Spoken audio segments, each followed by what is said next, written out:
Relief operations continue in General Santos following the magnitude 7.8 earthquake that left massive destruction in several parts of the city. Let's get the latest on Gensan's situation with Lone District Representative Sherlyn Banyas Nograles. Thank you po sa oras po. Good evening, Congresswoman. Alam ko po, busy po kayo, pero thank you po. May mga ilang tanong lang po kami. Magandang gabi po. At ano na po ang sitwasyon sa Gensan po ngayon? Sir Lord, magandang gabi po at magandang gabi sa lahat na nanonood at nakikinig. So far, first time po ito na we were hardly hit no at 7.8 magnitude. Kaya medyo devastating po yung naging effect dito. So far, we have 13 deaths here in General Santos City. Ongoing yung search and rescue. Meron pa tayong 5 na missing. And more or less 250 yung injured. And mga bahay po and establishments, including government structures, roads, even bridges. No? And even yung aming airport ngayon, temporarily po nag-stop yung operation until safe na po. No? So ongoing yung assessment ng mga structures dito. Opo. May mga tumumba po mga building, Congresswoman, na kung titingnan mo ay hindi pa naman mga ganon kaluma. Oo,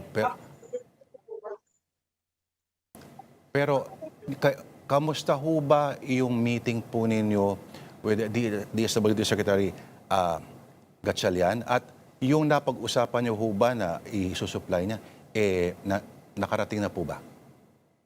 So far, tuloy-tuloy naman po, no. Ngayon, ongoing yung listings natin ng mga affected and inaayos na for the delivery ng services at saka tulong sa mga nasalanta, no.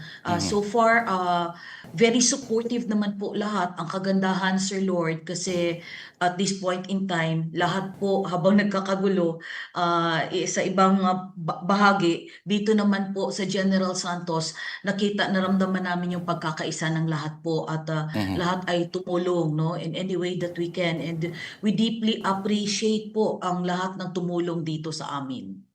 In fact, yung aming mga hospitals po yesterday, 7 yung medyo unsafe and talagang affected, damage. So kahapon nasa sitwasyon tayo na yung mga pasyente no nasa grounds ng hospital lahat no.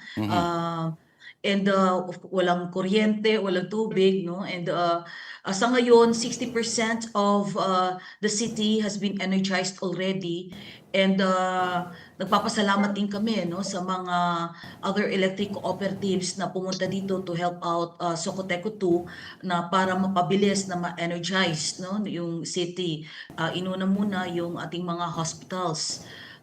Dahil madaming mga pasyente doon, especially may mga due for operation no and other procedures. So yung life and the safety ng ating mga pasyente din doon sa hospital. But so far partially po sa pagtulong-tulong ng lahat, partially na-address one by one. But as to the structures, ang dami pa rin po talaga. There are still ongoing na assessment, and a lot of structures are quite unsafe, and especially in areas na may mga rescue operations pa rin kasi may mga hindi pa nakikita no hindi pa nalolocate ng mga victims sa loob. Opo. Yun nga po, no? Yung isang fast food chain po sinabi, yung mga na-trap daw ay ligtas daw po ba lahat? At Yes, sa estimate po ninyo, ilan pa po mga struktura ang may mga tao pa po na posibleng trap sa ilalim? Meron tayo isa somewhere in Kalumpang, Save More. Merong 2 pang na-trap nakakaawa nga, Sir Lord, kasi I've talked to one of the parent na nag-aantay doon, no, na yung anak nila na trap. The mom was so devastated because 4 years ago, yung kanyang anak, isa din sa mga nabiktima nung nalunod, and until now, missing pa rin. And now, isang anak niya naman ay na-trap sa building. So since last night, andun siya, no, nag-antay ng update.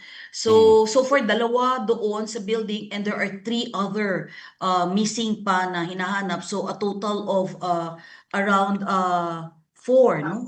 Apat, no? 5 rather, 5 yung missing pa, no? Na hinahanap pa until ngayon. At this point, kailangan po talaga ng ang balita namin ay yung Coast Guard po ay nagpadala na po ng mga K9, no, para sa tumulong sa mga pag-search, Congresswoman. Yes po, yes po. Marami po ang tumulong, ang Coast Guard, tumulong din po, and other agencies, other LGUs also tumulong din, no? Marami po actually ang pumunta dito to help out na para matulungan yung search and rescue operations natin. Opo. Tapos may mga palengke pa raw na hindi, of course, gumuho din. At, Yes. pero kung sa mga food supplies, Congresswoman,